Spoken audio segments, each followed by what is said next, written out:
I'm so excited about what we're jumping into today. And I want to address this on the front end because it may seem as you walked into our lobby and everything else and saw palm trees and blow-up Santas and the cheesiest Christmas decorations you could possibly imagine scattered throughout.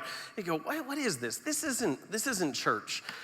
And part of this is honestly, part of this is just fun, but part of this for me is actually, there's a seriousness to this in this sense that I think in a lot of ways that we've gotten the posture of church wrong.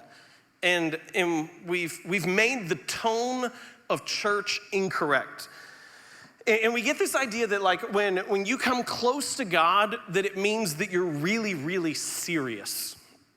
And like that this is how we worship. We worship as serious as we can be. And as I read through the pages of scripture and I see people encounter God and I see people encounter Jesus, I don't see anything that ever says like they met Jesus in a dramatic way and they left and really buckled down on their life.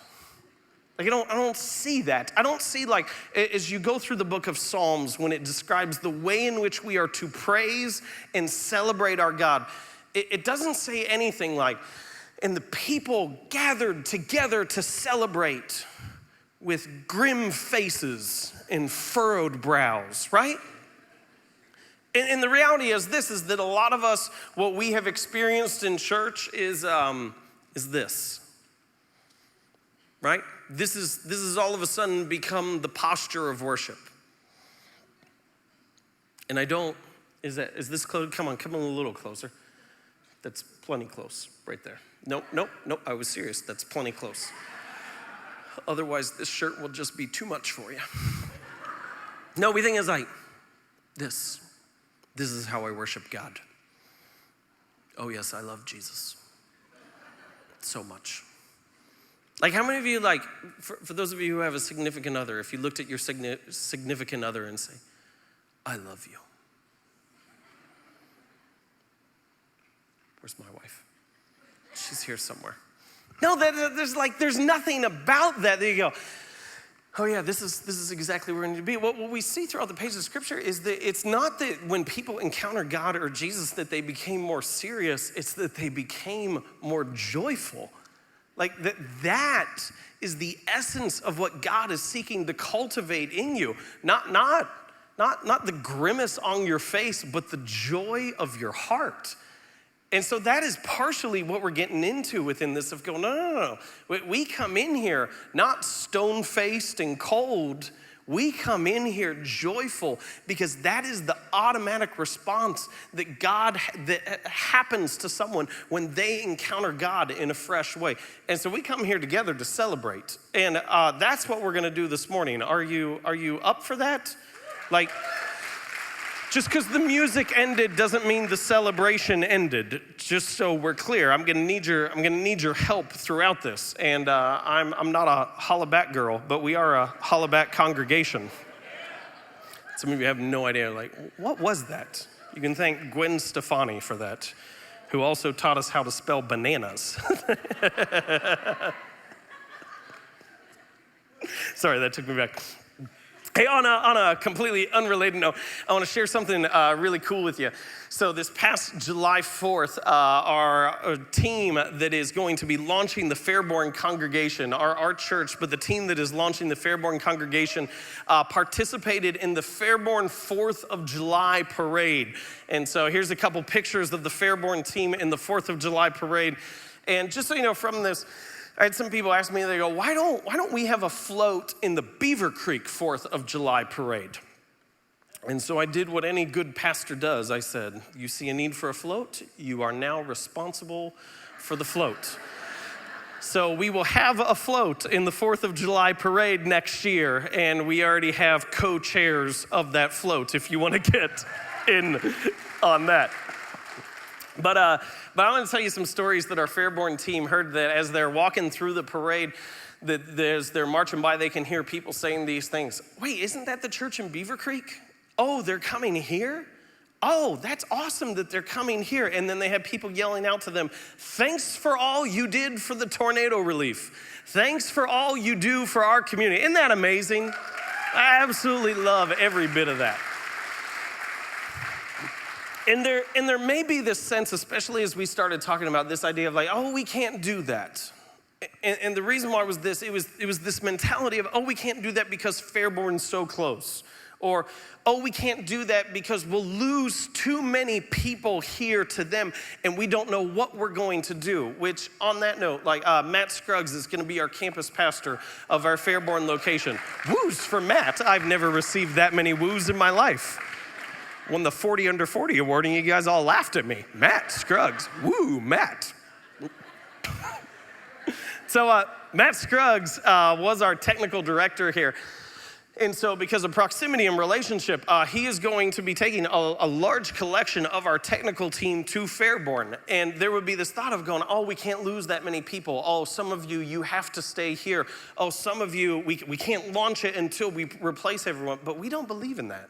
We believe that we serve a generous God. We believe that the calling that he gives on people's lives is not limited to a select few. So I want you to know this, as some of them are leaving to launch Fairborn and to be hope in that community, we're gonna need some of you within the tech booth to help them within there. And some of you who like to play with gadgets and technology and things like that, you are ideally suited for this. Those of you who play first-person shooter games, now, some of you have no idea what I'm talking about. I'm not talking to you. Some of you know, you play first-person shooter games. You are already ideally suited to run a camera. And so you can go talk to Brian Hill and join our tech team, okay? But I say all that to say this. There is this predominant thought that there is never enough and that no matter what we do, we will end up with less than we previously had. And that is contrary to the message of the gospel. That is contrary to what Jesus has cultivated within this. He says over and over again that he is the God of abundantly more than anything we could ask or imagine. Now, I've got a pretty good imagination, but he's abundantly more than everything we could ask or imagine. So this is what we're gonna do throughout this Christmas in July. Is we're gonna talk about the generosity of God and what it looks like for us to adopt that in our lives. And here's the thing that we just need to clear ahead of time. When we talk generosity, everybody assumes we're talking about money. Everybody automatically go, generosity, oh, okay, we're talking about finances. We are not talking about money, okay? We have already taken the offering. There is no second offering, okay? Put your wallets away. You're okay. There's no second offering. We're talking about the generosity that God has for us and what it looks like for us to adopt that in our own life. And we are going to have a lot of fun doing it. So I want to give you the title of the message today. The title of the message for today is "The Floor is Lava." How many of you, just to be clear, just to make sure we're all on the same page so no one's scared, we're not talking about hell. This is not a fire and brimstone message. This is not turn or burn unless if you're right with Jesus, the floor is lava, okay? We're not talking about any of those things. This is, who played The Floor is Lava?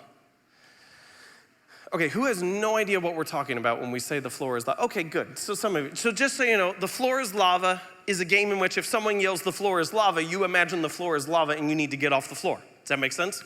So just hypothetically speaking, since we're all sitting, this is easy. If I were to yell out, the floor is lava, you would.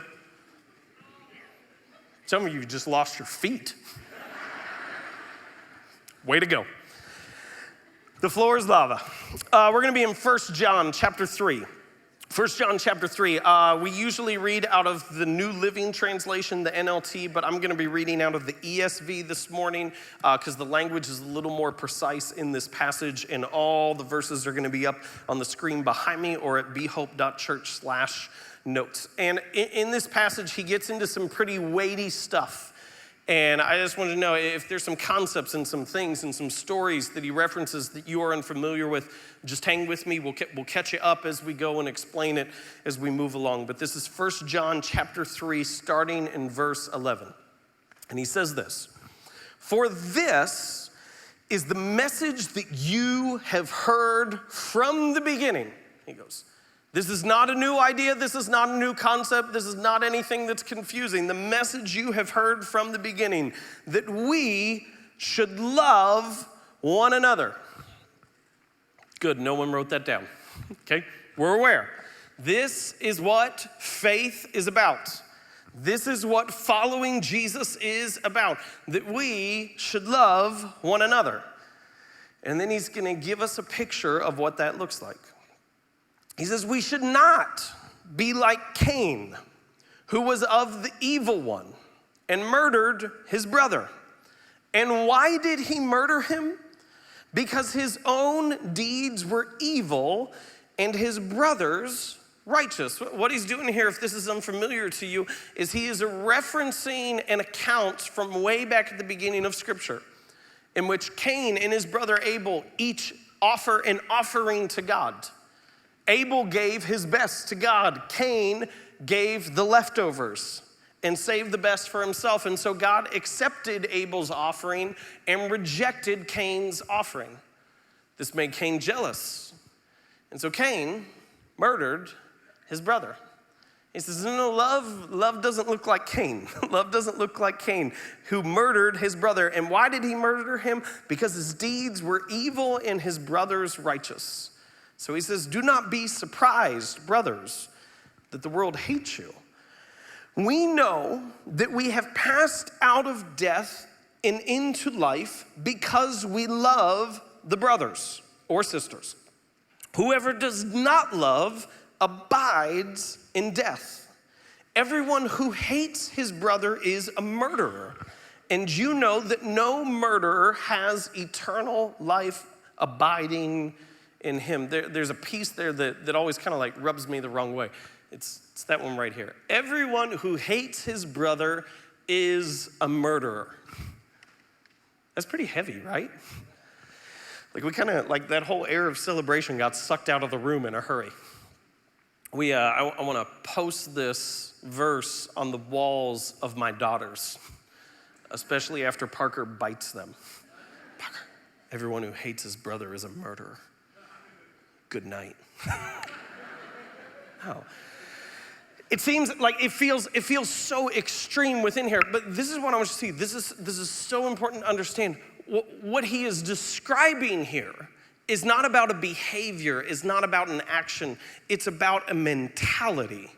It's not simply about a different way of living. It is about a different way of thinking. This is so important to understand. Like I'll tell our next gen team, I'll tell them this consistently. If we teach teenagers how to behave, we give them something to rebel against. If we teach them how to behave, all we're doing is we're giving them something to rebel against. Some of you, that's your story of growing up in the church. They said, here's the line, and you went, no thank you, and went all out on your own. No, we don't teach them how to behave. We teach them, this is your identity in Christ. Like, this is who you are in Jesus. This is what your life is about. And when we teach them identity, behavior naturally flows. When we get thinking right, actions are always in order. If we try to correct behavior without addressing the mentality behind that behavior, we're always gonna fight this battle. And so what he's talking about is not about murder. It's not about that action. It's about the thinking that is at the root of it. And he looks at this concept. Mike, if we could go back to verse 14 just for a second. He does something here that we lose over time. He says this, he says, whoever does not love abides in death. And this is what we fall into, is we think of this idea that life and death are just states. You're dead or you're alive. You're alive or you're dead. And Monty Python might have actually had it right. You could be mostly dead. And I say that comically, but I say that seriously as well. He says, no, they abide in death. And then just a little bit later, after abiding in death, he says, everyone who hates his brother is a murderer, and you know that no murderer has eternal life abiding in him. That you can be alive, you can be living, breathing, walking, vital signs in good order, and yet still abide in death. Because your thinking is trapped up in hate.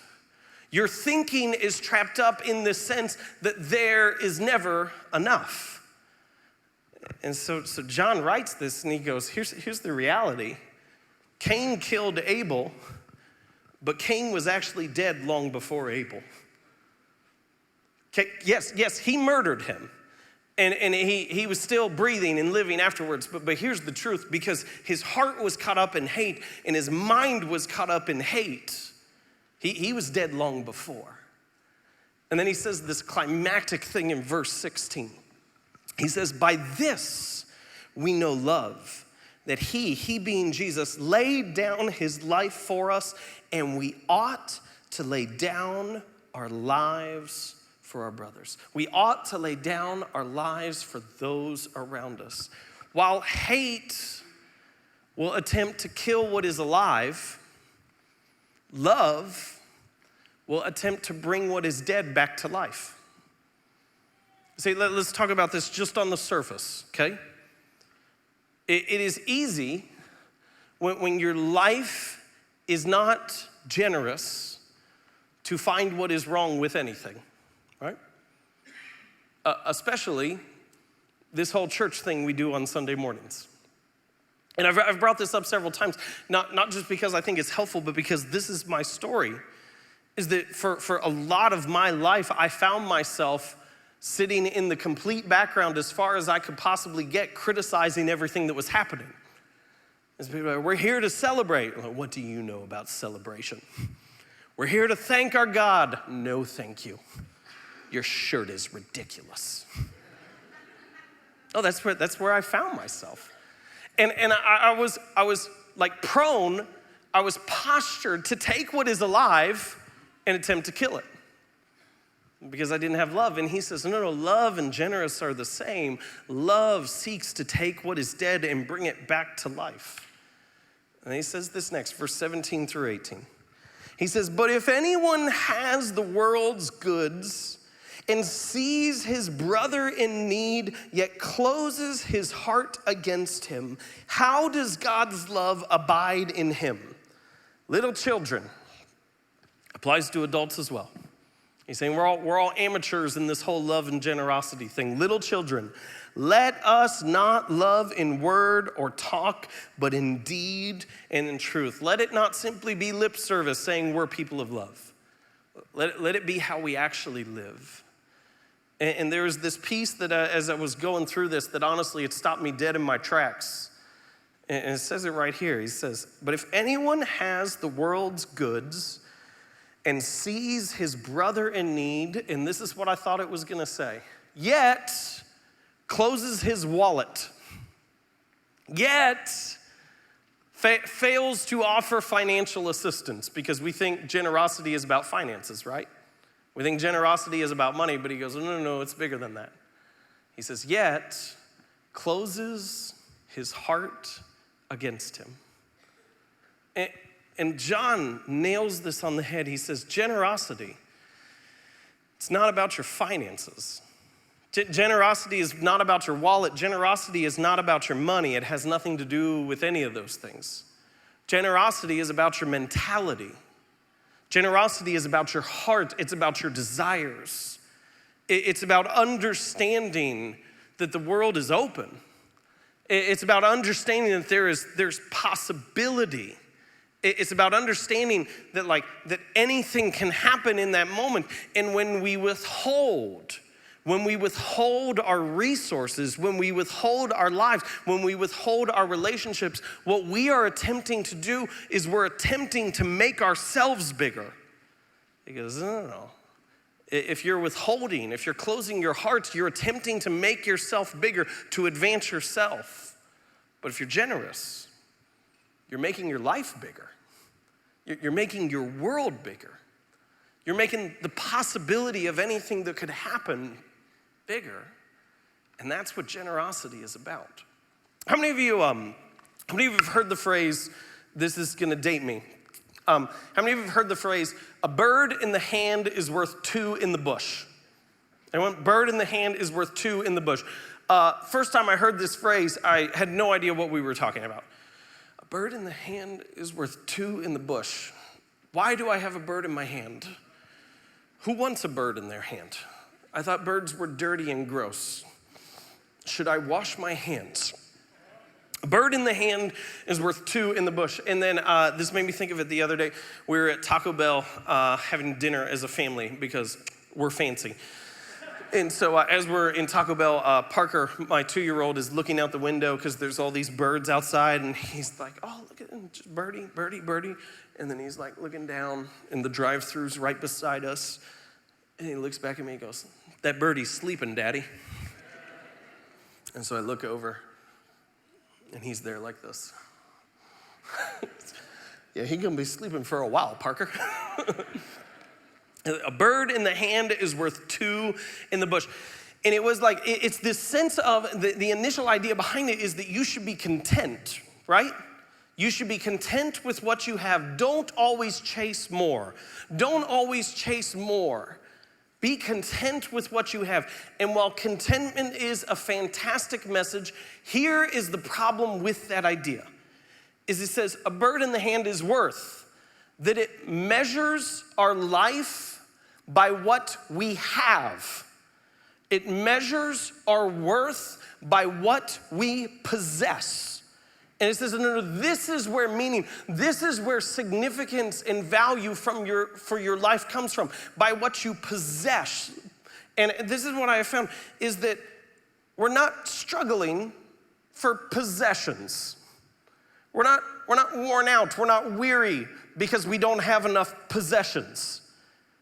The truth is this, is that we don't become bored with our lives because we lack possessions. We become bored with our lives because they lack possibility, because they lack openness, because they lack the sense of adventure that anything could happen.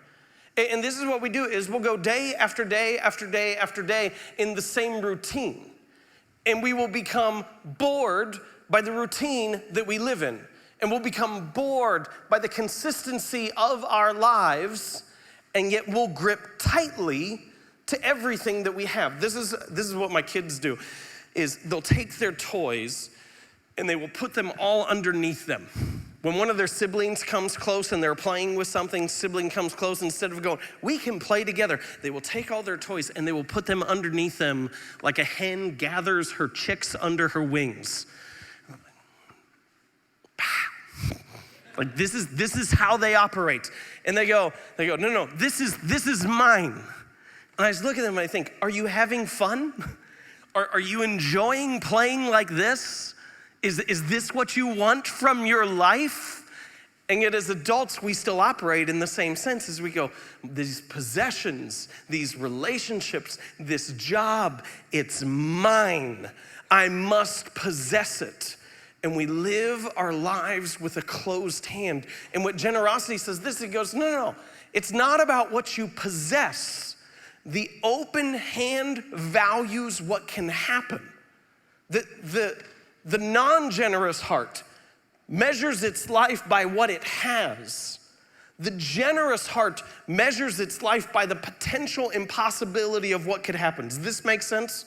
All right, Larry, I'm gonna use your help, okay? I don't know if they can follow me. Good job. They don't know this is coming.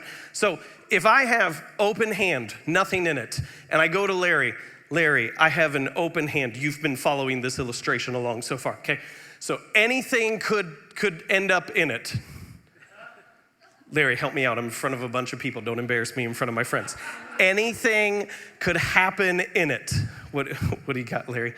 Larry's got a piece of candy. Is this Werther's? You're way too young to be eating Werther's. Now, this would be the potential, is I go, I've got this Werther's, but I only have one piece of candy. So I've got to hold on to it tightly because this is the only candy that I have. But the generous heart goes like this, no, I don't value what is in my hand. I value what could be placed in it. So does anyone want Werther's? No one wants, Keith? Here you go. Look at this. There you go. And now I have sunglasses. Do you see this? Does anyone need sunglasses?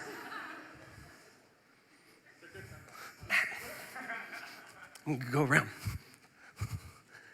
Here we go. And we've probably taken this illustration too far. Let's go back. I should orchestrate these things ahead of time. No, this is what we do, is we go, I've got this, I have to hold tightly to it, I'm bored with it, I don't enjoy it, but I can't give it away. And the generous goes, no, I'm not closing my heart, I'm not closing my hand, I'm holding it open, because as long as it's open, I don't know what's going to be put in it. I want to take you back, if you could, to the playground when you were a kid. Because this is what I found, like when I was a kid and I watched my kids within this, when we would go to the playground, like anything could happen. We would walk around the playground and any person who is there is a potential friend. Like my kids are at the playground for 30 seconds and they're like, I made 5 friends. And I'm like, I've been trying for years and I have made no friends. You've been out here for 30 seconds. But like, it's this sense of like, anything could happen. The jungle gym becomes a jungle. The monkey bars become a skyscraper. The floor becomes lava. Like anything could happen. The potential, the possibility was unlimited. And I remember this as a kid, like we would go to the playground and like every once in a while, like my mom would pack a lunch. And so we'd take these sack lunches to the playground and she would pack our lunches for us and you'd open it up and I had no idea what was gonna be in it and it was so exciting. And I'd open up like a peanut butter sandwich. Yes, I can't believe I have a peanut butter sandwich. Doritos. Back then there were only 2 flavors, now there's like 30. It was like Cool Ranch, yes, the better of the 2. What kind of dessert? A cookie. We got a cookie, and then we'd always have a Yoo-hoo at the end. We'd have a Yoo-hoo, and they were delicious at home, but I was still excited even when they'd been out in the sun for an hour in the summer, and that was some warm chocolate milk that you were taking down in that moment. But I took it down, and sometimes it did not stay down. But that has nothing to do with our message. But it was you would go and anything could happen and life was filled with potential and possibility. And this is what I find within myself is I want to go back to the playground. Like I want to live with that sense of wonder and amazement and possibility. And yet here's the problem is instead of living that sense of open hand, I go, I only really need 3 friends. They could be a friend. I don't need another friend. I don't have time for another friend. I have too many meetings. I can't take another friend. I go, open hand. I want to live that way. And then I'll like go through the drive-through. And at the end of the drive-through, they'll go, would you like to round up for charity? And I want to say yes. But I say no. Because I think in my head, I can't trust them. I don't know where this is going. And 47 cents is a lot of cents. Like I need that 47 cents. Would you like to round up for charity? And I feel a little ashamed when I do it. And I hope they don't know that I'm a pastor. But I still say no. I still say no. And like, I was reading the study recently that it was saying, in an act of generosity, when there's been an act of generosity, that both people are happy, which is what we're really after, right? That's the thing that all of us, if we were actually willing to admit it, we go, yeah, we're really after happiness. But that when there is an act of generosity, both people are happy, but the person who gives is happier longer than the person who receives. I just go, I want that. Like I want that, but I don't live that way. I don't live that way. And I was listening to a speech by a guy recently who's talking about how he plays board games. And when he plays board games, this is his strategy, is he asks, what does it look like to win? And then he gives away everything that everyone needs. I've just taken the posture of generosity, that if someone needs something, I just hand it to them, and I assume that it will make its way back to me. And I go, man, I want that. But a couple weeks ago, we were playing a board game with our family, and my wife, she said, hey, I need 2 of these. There was this game that had these different resource cards, and she goes, I need 2 of these resources.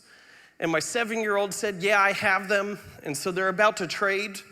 And I said this, don't do it, your mom's trying to take you for a sucker.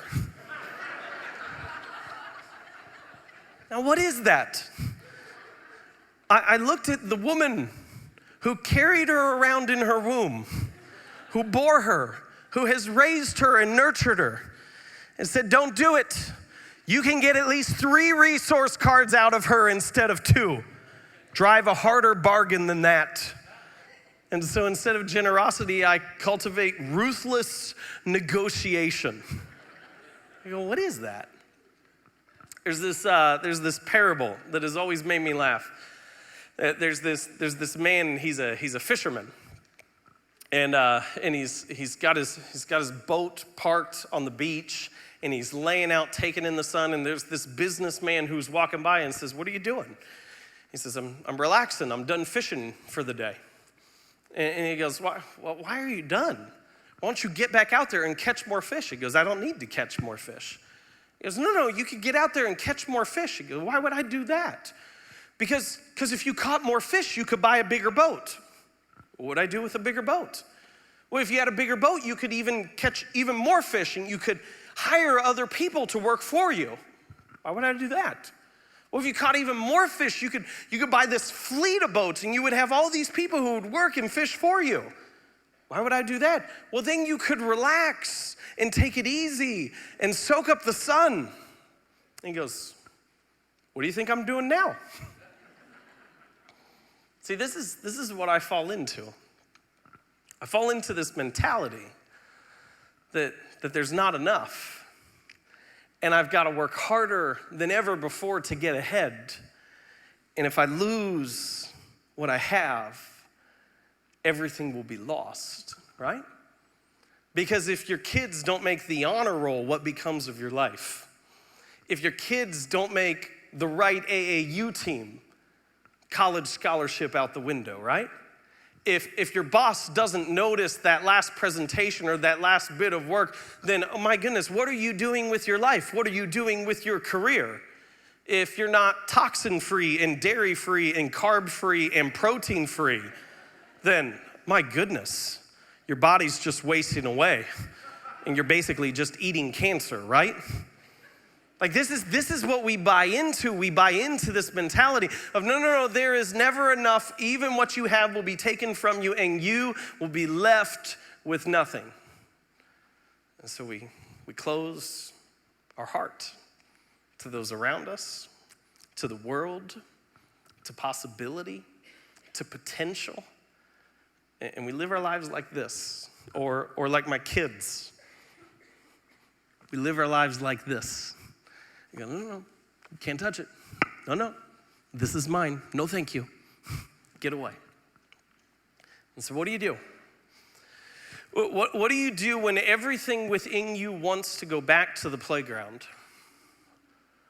and yet you can't get your way out of selfishness?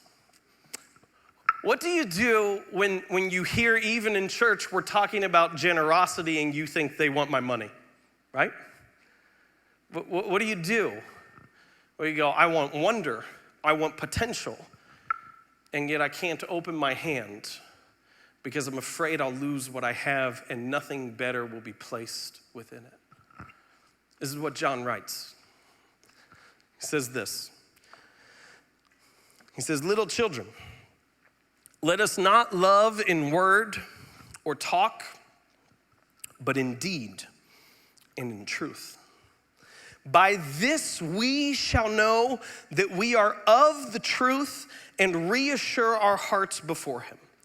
For whenever our heart condemns us, God is greater than our heart, and he knows everything. Look at this.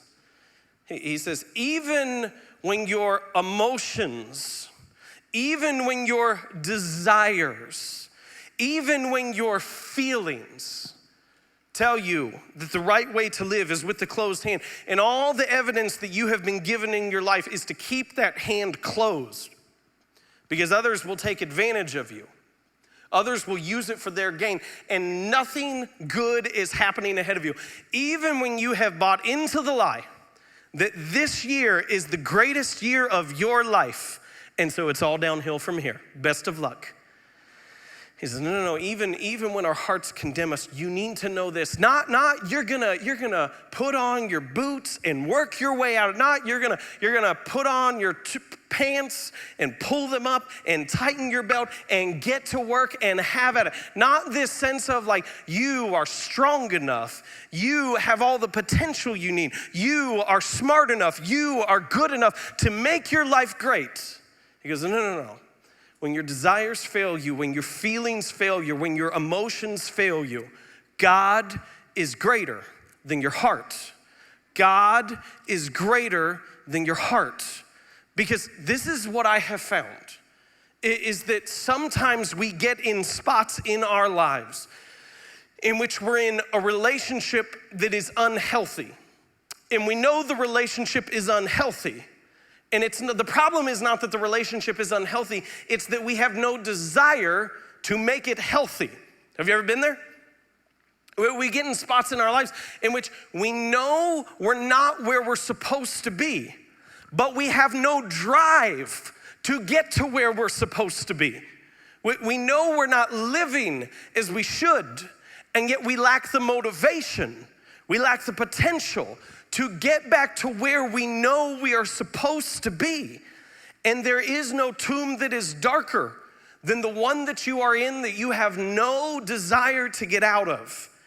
And you look in the mirror and you go, I don't know what's become of my life, but I have no desire to get to a better place. And John looks at this situation and he says, here's what you need to know. When your desires have run out, when your feelings have betrayed you, when your thinking has put you in a spot that you were never meant to be, and when your heart has failed you, God is greater than your heart. God is greater than your emotions. God is greater than your desires. And this is what I believe today, is I believe that there is someone here in this room that has bought into the lie that this is how I was meant to live, and the best thing that I could do in this moment is to give up, to throw in the towel, to be done, because this is who I am, and this is who I will always be, and I have no desire or no plan to get any different or become anyone else or end up in a different spot. And I want you to know, God is greater than your heart. God is greater than your desires. God is greater than your emotions, your feelings, and everything else you have, because the idea is this, that the open hand is filled with possibility. The open hand is filled with potential. Because the faithfulness that we ascribe to doesn't come from a sense of, hey, listen, here's the deal. You should be faithful because what you have is enough, or you will have enough, or you can save really well and be prudent and then you will have enough. No, the reason why we live with an open hand is because the promise that we've been given is that God is enough. Is that God is enough, and I can trust in him over anything else because he is enough no matter what. And so this is what I want to do, is I want you to know, and I want you to see, and I want you to begin to live out that the open hand, the generous life, the open heart is the better way to live. It is the life that is filled with possibility and potential. And this is what I want to do for you, is I want to, throughout this series, is I want to take you back to the playground. I want to take you back to the place where anything can happen. I want to take you back to the spot where the slide is a waterfall, where the monkey bars are a skyscraper, where everyone is a potential friend. I want to take you back to a place of wonder. I want you to find yourself back in the life that is filled with possibility, not possession. See, this is what I get to see that you don't get to see right now. Well, none of you are paying attention to a single word I'm saying and just watching the video. It's okay. I designed it this way. Is you're all smiling. Like you're all smiling. And this is what's going to happen is most of you are going to walk out of this room, you smile at the idea of living on a playground, and you're going to hold tightly to everything that you have. And you're not just going to close your wallet, you're going to close your heart, and you're going to close your life. And I want you to open it back up. I want you to go, man, what would happen? What would happen if I bought into the idea? Even if I didn't believe it, what would happen if I bought into the idea that I serve a generous God, that he is more than enough? All right, take the video away now.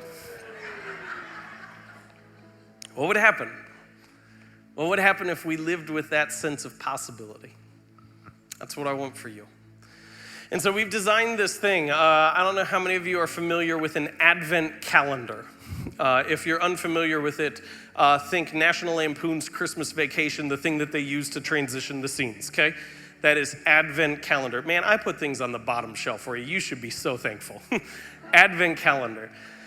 We have created a Christmas in July Advent calendar for you. You can go to behope.church/July. And every day is a practice or a question or a thought or an activity or a behavior of something to begin to cultivate that mentality of generosity in your life. So I invite you to participate with that and to see what it is like to live your life not focused on possession, but focused on possibility, not focused on what you have, but on what God could do in this moment. So I invite you, if you would you please stand? And here is your call for today. As you go, may you live in joy, not seriousness. May you live open-handed and open-hearted, trusting that a generous God will give you anything you need and do more than you could possibly ask or imagine. Thank you for being with us this Sunday. We hope to see you next week. And one more thing before you go, just to make sure we're all on the same page. The floor is lava.